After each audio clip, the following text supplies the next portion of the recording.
और एक ए है जिसने पूरे गांव में नाम कमा कर रख दिया।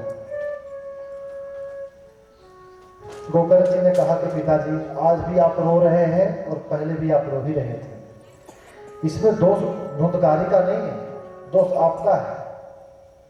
आशा ही परमम दुखम, आपने पुत्र से सुख की आशा जो रखा वो दुख का कारण है। इसलिए अभी भी कुछ नहीं बिगड़ा है, आप अभी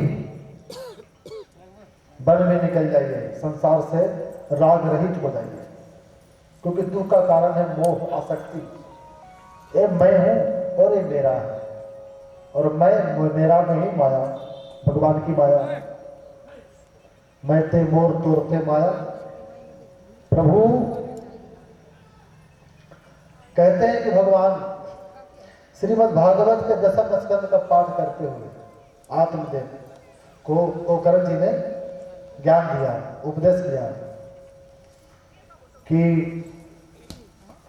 ये जो अस्थि देह मांस मज्जा का बना हुआ शरीर, इससे जो राग किए हुए हैं, पंच महाभूत का बना शरीर है, इसको सब राग छोड़िए और जिसने हमें भेजा है इस धराधाम पे, उससे उनके चरणों में अनुराग कीजिए, उनसे प्यार कीजिए। अन्न से गौण गुण चिंतन मास मुक्तवा सेवा कथा नितराम होती। दूसरे का गुण और दोष से ऊपर उठ जाइए पिताजी, क्योंकि गुण देखोगे और दोष देखोगे, दोनों बंधन का कारण है।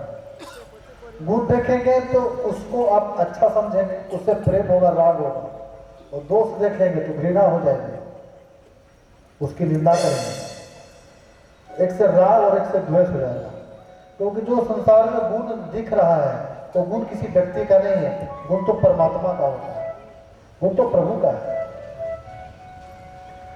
इसलिए आप ये सब छोड़ करके निकल जाइए वन में।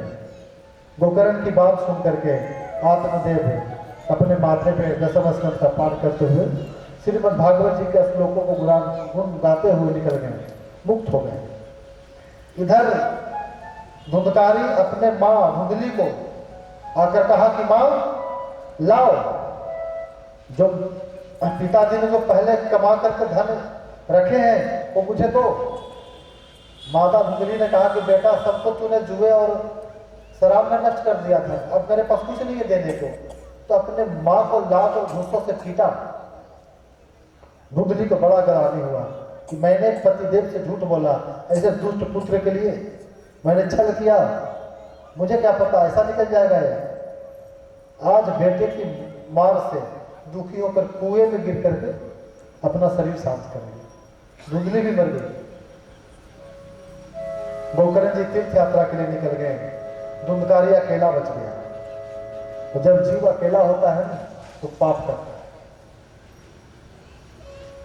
साधु का एकांत शुद्ध होना चाहिए, क्योंकि एकांत शुद्ध नहीं रह पाता। इसलिए गोकर्ण जी तीर्थ यात्रा में हैं, धुंधकारी घर में अकेला पड़ गया। अब इसने 5 नगर बधुओं को ले लाया वैश्याओं घर में। अब इनको तो पैसे से मतलब होता है, तो इनको पैसे देने के लिए चोरी करता है। एक दिन काफी रात्रि में आया, बहुत सारे सामग्री लूट करके, स्वर्ण चांदी इत्यादि। तो उन 5 वैश्याओं ने आपस में मीटिंग किया, कह रहे ये रात्रि में चोरी करके लाता है, आज न कल पकड़ा जाएगा, और अगर पकड़ा गया तो राजा इसे दंड देगा। राजा पूछेगा कि ये सारे संपत्ति किसको सौंपता है जाकर, ये हमारा नाम लेगा, तो कहीं हम लोग फंस न जाए, इसलिए हमारे पास काफी धन पर्याप्त हो चुके हैं, अब इसको ठिकाने लगा देना चाहिए। बोले ठीक है। उन 5 ने आपस में वार्तालाप करके आज धुंधकारी को खूब पिलाया और पिला करके चारपाई से बांध दिया और बांध करके डंडों से पीटा। जब इन चीखने चिल्लाने लगा बचाओ बचाओ, इसकी आवाज कोई नहीं सुनता है गांव में भी, जो सुनते हैं वही दूर चले जाते हैं, अच्छा है कि मर जाएंगे, क्योंकि सारे गांव को परेशान कर रखा है।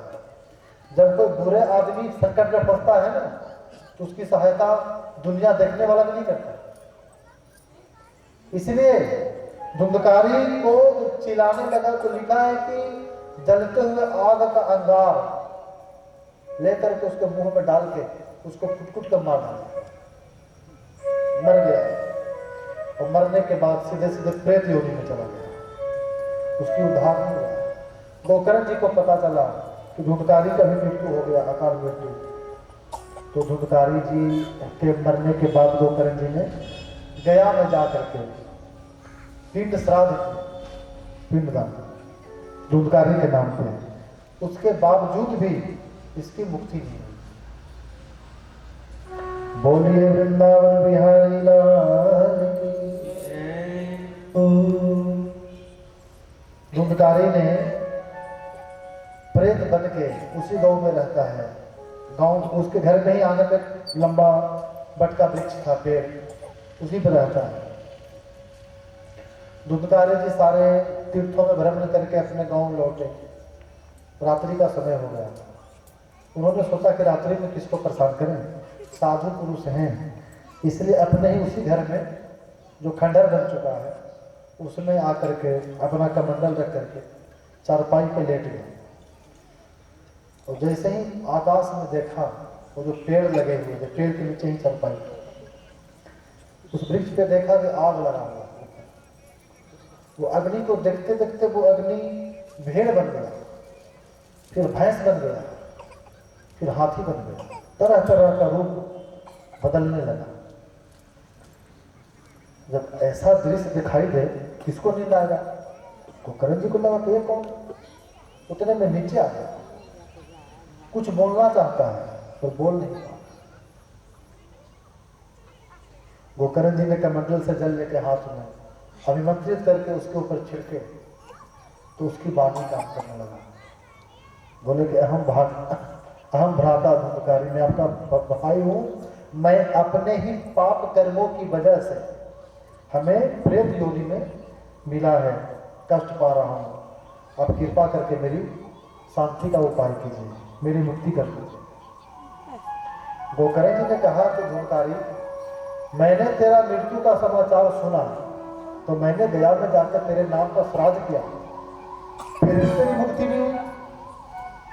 तब कहता है कि नहीं, गया में एक नहीं सैकड़ों श्राद्ध करने के बावजूद भी मेरी मुक्ति नहीं हो सकता।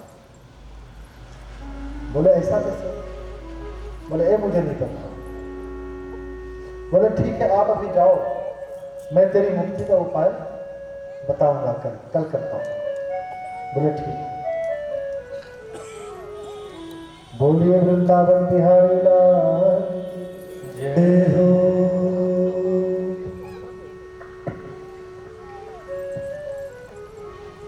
एक सुंदर भजन गुनगुना लो। जब भजन गाते हैं ना तो खूब ताली मारा कीजिए। ताली मारने से क्या होता है? तो जो हस्त पे हस्त की रेखाएं हैं ना, कोई अगर अशुभ रेखा हो तो नष्ट होता है, पाप नष्ट होते हैं। जो लोग ताली मारेंगे उनके पाप नष्ट होंगे। तो किसी ने पूछा कि वो पाप उनके नष्ट होकर कहाँ जाते हैं? बोले जो ताली नहीं मारते उनके सर पे बैठते हैं। इसलिए